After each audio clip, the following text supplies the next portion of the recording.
Yes, indeed. Mr. Bola Bakare joins us now. He's of the Truth Be Told Network, and we'll continue our discussion on this security matter we've got in our hands. Thank you for coming on this morning. I'm glad to be here. Well, the last speaker did talk about the fact that he sees some sort of double standards with respect to the declaration of the state of emergency. He thinks that you can't declare a state of emergency, for instance, and still have political leadership in charge. That, to him, will just whittle down this entire fight. So maybe by extension, I mean, do you even think that the president should then approach the National Assembly seeking to say, okay, could we let the governor just stand down for 3 months and we get this sorted over and done with, if you agree with his comment in the first place? Thank you, my brother. And once again, I'm glad to be here. The situation we have on our hands, we have to look at it from the two sides of the fence. The situation is both political and security inclined. Ab initio, I will call Boko Haram homegrown because it was the political class that fired the embers of so-called political miscreants that finally became Boko Haram. Little wonder the president said he's got Boko Haram in his list because it was politically motivated. But the bottom line I want to look at is on two fronts. How did we get here? And what is the solution to it? Honestly, let me paint you a scenario, a family scenario of a father, a mother, and a kid. If the kid goes to the father and say, hey dad, I want this, the father says, shut up. The kid goes. He comes back the next day. Hey dad, I want this. I want this. The dad smacks him. He goes. It gets to an extent the kid becomes traumatized. And maybe the kid runs chores in the house, like going on errands, doing dishes. Because the kid is now traumatized, he breaks dishes in the house. He runs wrong errands. If you're listening good, transfer that to Nigeria. The Nigerian state, as the father of the house, is not treating we as Nigerians well. I'll start with the Niger Delta. Nigeria robbed the Niger Delta. When they talked, we shouted them down. They talked again, we whacked them. God bless Kenule. When they started breaking dishes, we listened. I will call that the Niger Delta statement. Now we are having a northeastern Nigerian statement because the north has been neglected by the family I call Nigeria. How? Look at the situation on ground. Look at all the places that were hit. Christians and Muslims alike. In Nigeria, we respect our monarchs. They went there. So I select the element of religion. Factor in the element of politics and factor in the element of governance, because that is the basis. If they can hit everybody without bias. Because in the Niger Delta, they had pipelines to hit, they had people to kidnap. They are not nice things though. Yeah, but in this analogy that you've given, because in the Niger Delta, part of the grounds was you had oil pollution, you had the source of livelihood being taken away. It was polluted, the cleaning was not done as it ought to have been done. You're alluding to what I just said, that yeah, but we rob them rather than giving them what belongs to them or taking care of them as it goes. That's on the one hand. That's on the one hand. On the other hand, in the north, what is the case here? It's the same thing. We robbed the Niger Delta. We neglected the north. Everybody says it. It's a common knowledge that the north is backward.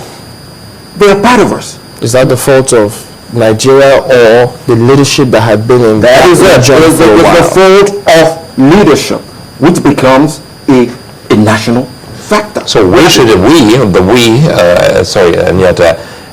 as a nation, should have actually checkmated those who were directly in charge of leadership in the region when they were being neglected. That's what you're trying to say, isn't it?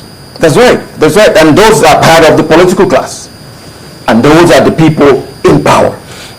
And those are the people that rule Nigeria That goes with the analogy of saying the head of the family. But you see, the thing is, the picture you painted, the Niger Deltans had things they were asking for specifically.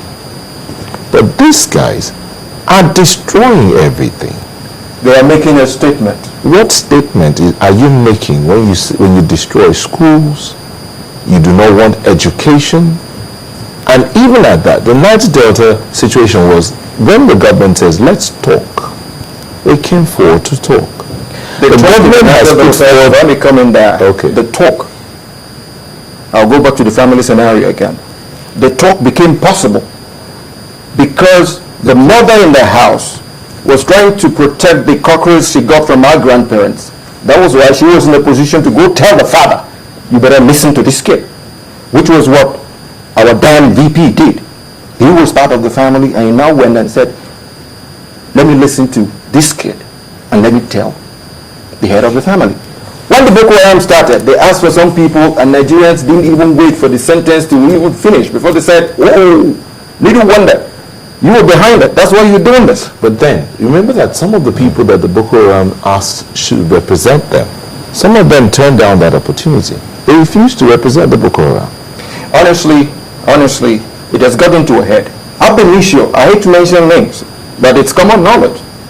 They asked for General Buhari and the man said, no, that is not in my purview. I'm not that kind of person. But we're forgetting that when they called our now president, it didn't feel good about going. But people said, they are your people. You go listen to them. They will listen to you better. Buhari refused. But now we've gotten to this stage. And I believe what's good for the goose is good for the gander. Unfortunately, how to put that in place becomes a problem. Okay, let's attempt to explore solutions. Okay, good. And possible suggestions, because Ahmed Suleiman also talked about the fact that he doesn't believe that all the security agencies we have in this country are just sitting there and doing nothing. He thinks that they must be providing some sort of intelligence. And as a matter of fact, there's also another follow-up here. Hassan says he thinks that too many cover-ups. Should Nigerians believe that none of the arrested Boko Haram suspects have said nothing? So what's happening to all the intelligence, all the information that have been gathered about this situation? It all boils down to the political expediency involved in this matter. I once listened to an ex-security personnel who said, if you unleash the military on them, we had that experience before, I don't want to say it. If you unleash the military on them, they will flatten the place. But the thing is, there's going to be a high degree of what is called collateral damage. Both the good and the bad people will go pay for it. But there are instances, there is nothing you do on earth, even good intents, that's usually collateral damage. So if we're looking at that, we should try and play down on the degree of collateral damage as against the result of what we're going to get, and then go ahead with it. But like I am saying, we're looking at solutions as we speak. I am saying one thing. We've expended close to about over 300 billion on the Niger Delta situation in terms of amnesty, in terms of pipeline protection and this and that. My statement, my Northeast statement now, not the Niger Delta statement, says we can do same for these people because honestly, the people backing them, the politicians backing them are seeing dollars. So you think they're getting backings from politicians? For God's sake, for God's sake.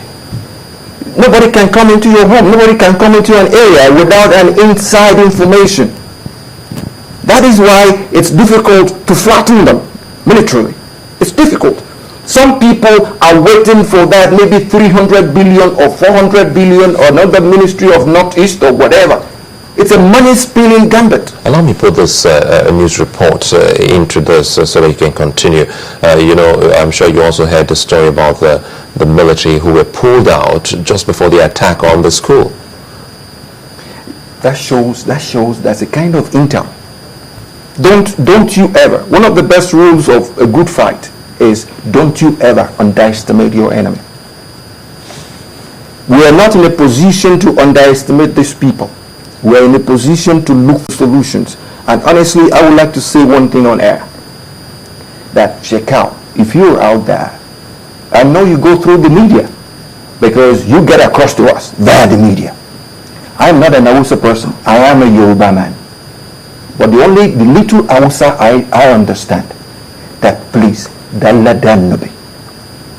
For the sake of the kids, you have kids too. You have mothers, you have brothers, you have fathers. Look for a way for Nigerians to sit down. You can wake up one day, point a finger at a particular Nigerian, be it me, be it Chamberlain, be it Sulai. They are Nigerians. They are truthful Nigerians. Because I look at them as being members of Truth Be Told Network. And I am telling you the truth. Look for somebody. Please, don't let that not be, and let's go move ahead from there.